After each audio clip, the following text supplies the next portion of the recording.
Hi there, this is Maria, makeup artist and green beauty expert. In this video, I'm going to show you how to clean out your makeup drawer. I'm going to cover 5 areas: how to read your expiration labels, how to smell, look, and touch your products, how do you clean dry, cakey products, how to clean your containers and wash your brushes, and finally, what do you do with expired products and their containers.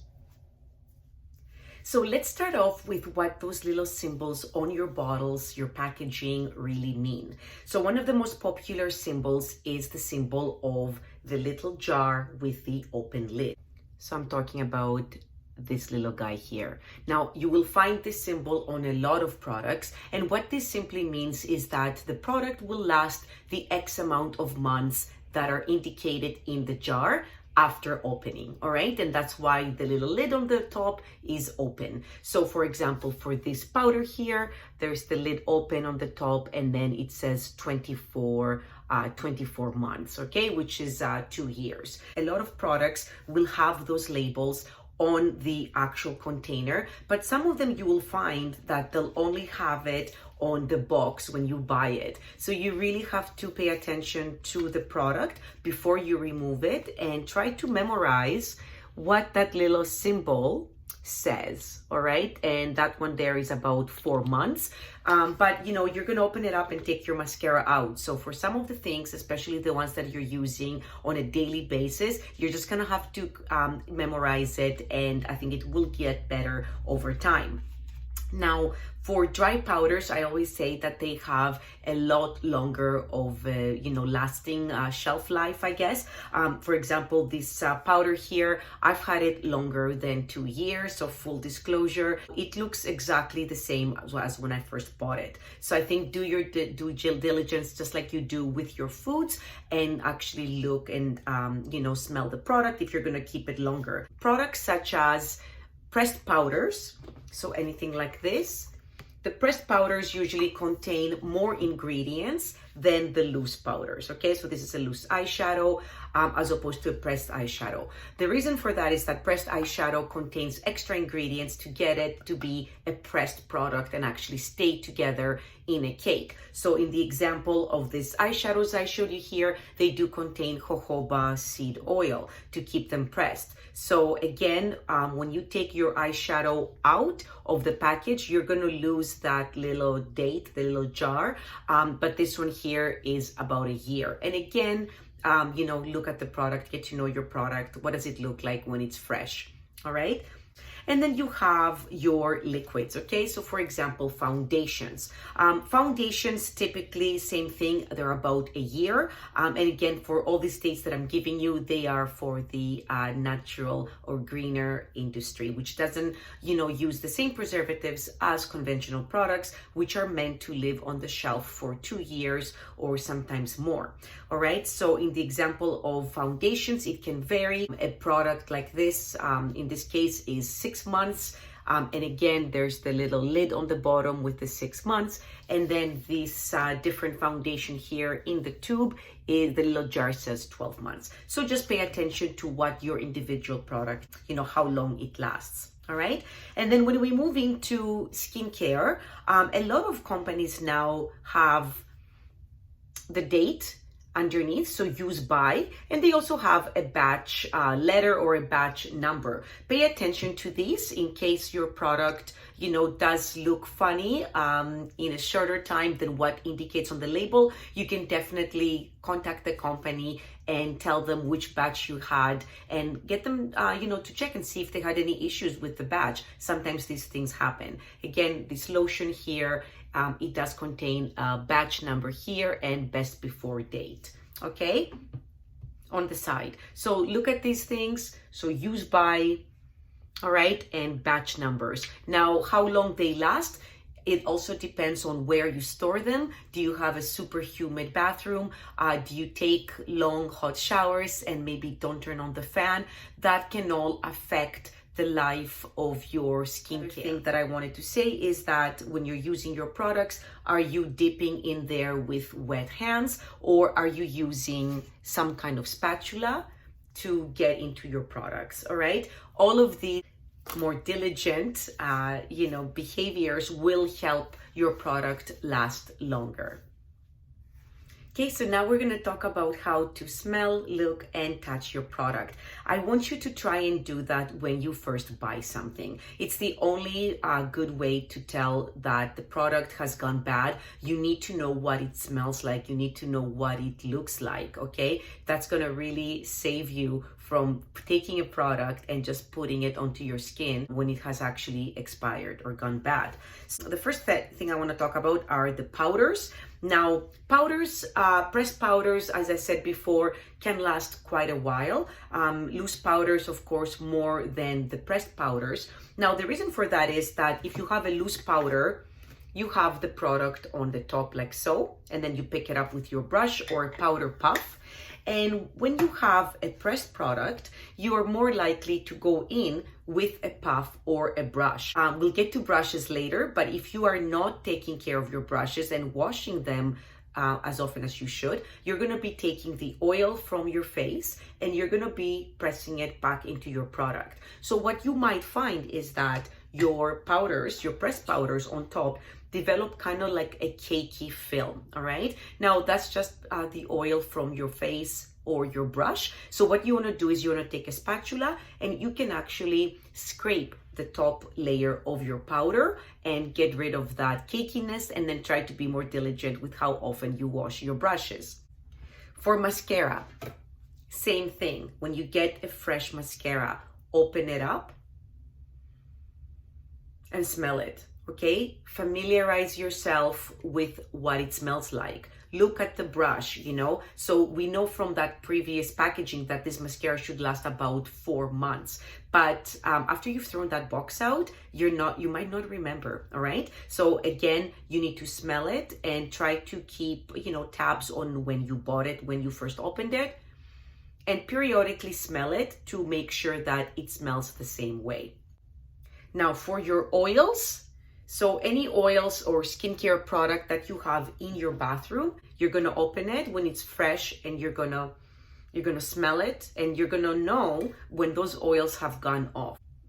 Same with your serums. Now these are going to be more in clear, or sort of clear, but these brown bottles. So you want to open it and you want to make sure that you're looking at the teardropper. Make sure nothing has built up inside.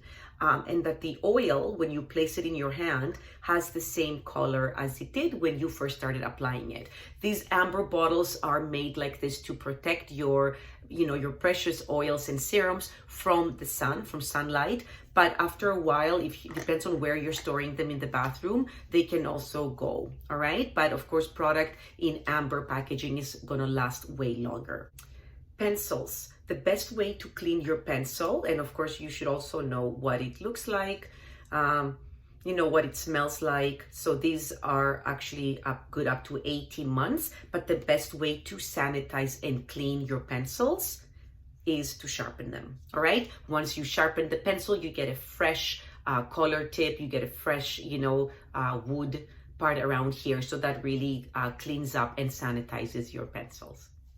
And you will also find that for a lot of makeup products, they're just not gonna apply the same way. So we talked about smelling it and looking at it, but also texture is a big thing to pay attention to, right? So especially with anything like body lotions, does the texture of the product feel the same? How do you wash your brushes and wipe down your containers? Now, wiping down your containers is quite simple. You're gonna take a cloth, a soft cloth, and you're gonna warm it up with some water, maybe a little bit of soap, and you're gonna go in and start wiping down all the bottles in your, makeup cabinet, all your tubes.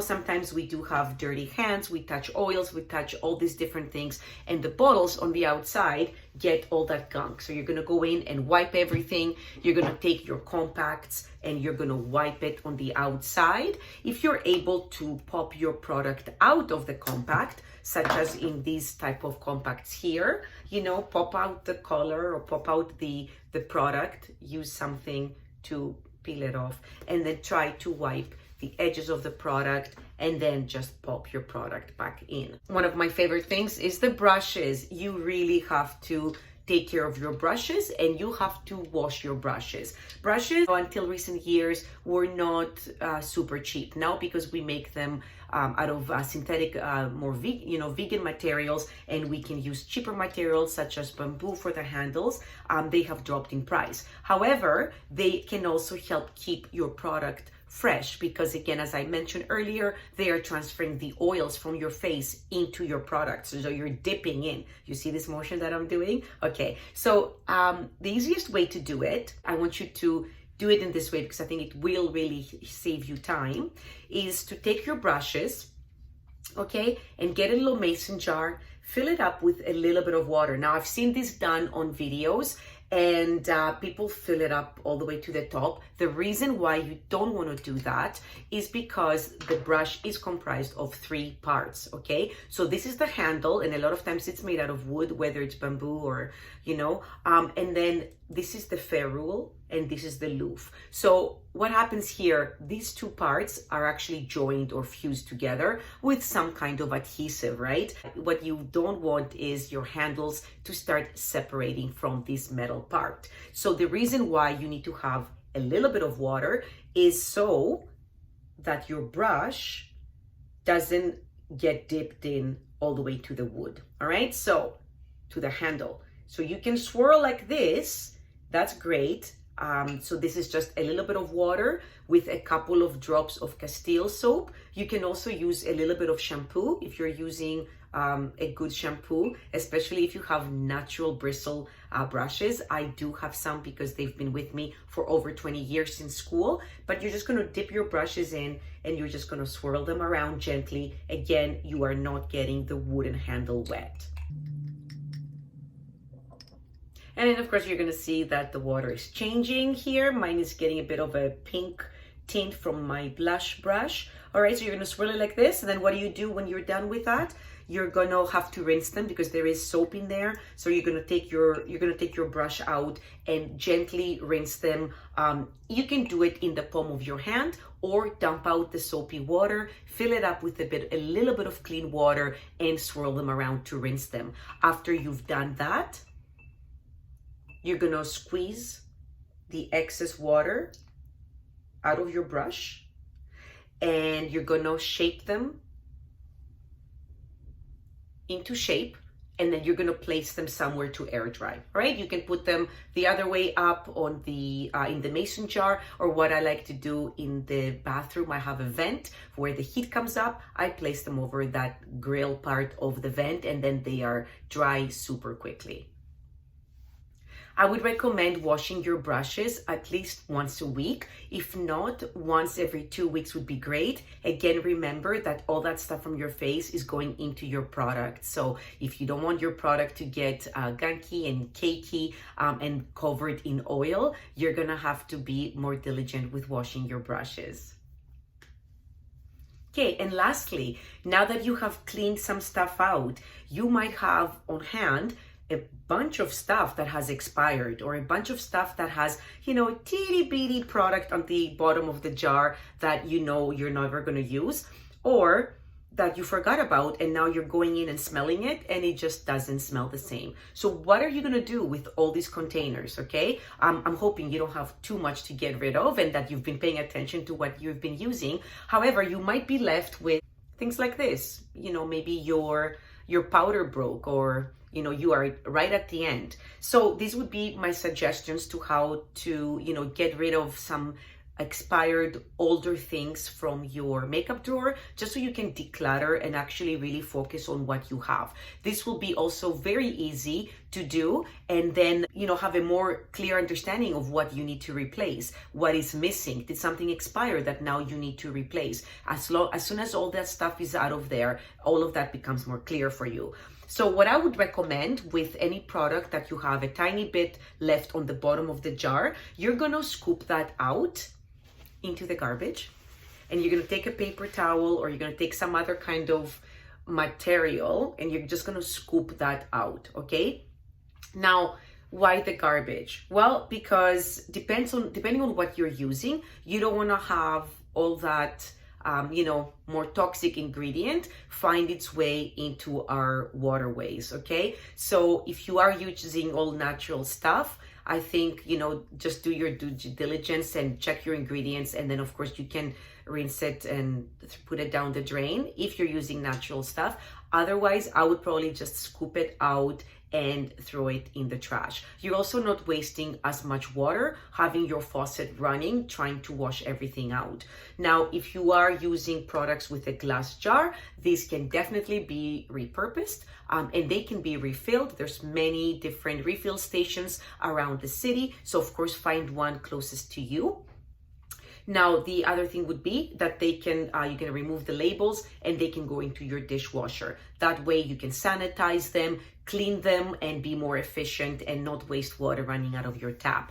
If you don't need the jars, they still need to be clean if you're going to be putting them into this recycling, the recycling box, all right? So make sure you clean them out before you dump them out. Now, for anything like pumps or anything else plastic, again, these can be cleaned out, most of the product, open it up, try to shake it out in the trash can, and then just again put these pumps into the dishwasher, sanitize them, wash them out before you refill them with another lotion or before you decide to recycle them. The other thing that I would recommend would be to consult the waste wizard. For your city, your municipality, you might have something like that online. I know the city of Toronto does, so you can just go in and Google Waste Wizard and it will tell you what to do with all the stuff that you have left over. For example, if you go to the Waste Wizard and you type in mascara, it will tell you that it's a hazardous household item, so it pretty much needs to be disposed of where your batteries go, all right? So there is no way to empty out a mascara tube, whether it's natural or conventional. The mascara wands or the mascara tubes, the whole thing just goes in the trash. The other thing that you can do is that you can find one of those TerraCycle boxes near you. So collect all your empty containers, and especially tubes or anything that's really hard to get out of, and it might not be completely empty, but you just collect them in a bag. That's what I do with my batteries. I collect them in a bag over the year, and then I kind of get rid of them in one batch. So you can do the same with any skincare or makeup containers that you have left over. Keep them together in a bag, and then you can make a trip to one of those TerraCycle boxes near you, find out which retailers have them, and you can just drop them in there. TerraCycle takes any type of bottle that is more difficult to recycle, and a lot of times, it doesn't really matter if you shop at that store or not. They are happy to collect all the containers, all right? And then that way you can start fresh and get some new stuff to replace the old ones. And my advice for you when going to shop is make a list for yourself, right? I do this when I go clothing shopping. What do you need? What do you need to have replaced? What do you want to switch over to? Is it something a bit cleaner, greener? Are you looking for a different type of packaging? So make a list before you go out there. Sometimes it can be so overwhelming walking in those massive beauty aisles that we just start buying things that we don't really need. And you're going to see that when you're going back and looking at your makeup drawer, right? A lot of stuff can accumulate, and really from everything that you have, you might only use, 4 or 5 of your most trusted products. So I think, with the coming of spring, it's a good time to go in and review what are you using, what are you not using, what has expired, what needs to be replaced, all right? So good luck, and if you ever want to contact me with any questions, I can be reached at maria@greenbeautyexpert.ca. Or you can send me a message through my website, which is www.greenbeautyexpert.ca. Thank you for watching, everyone. Good luck with cleaning up and shopping. Bye.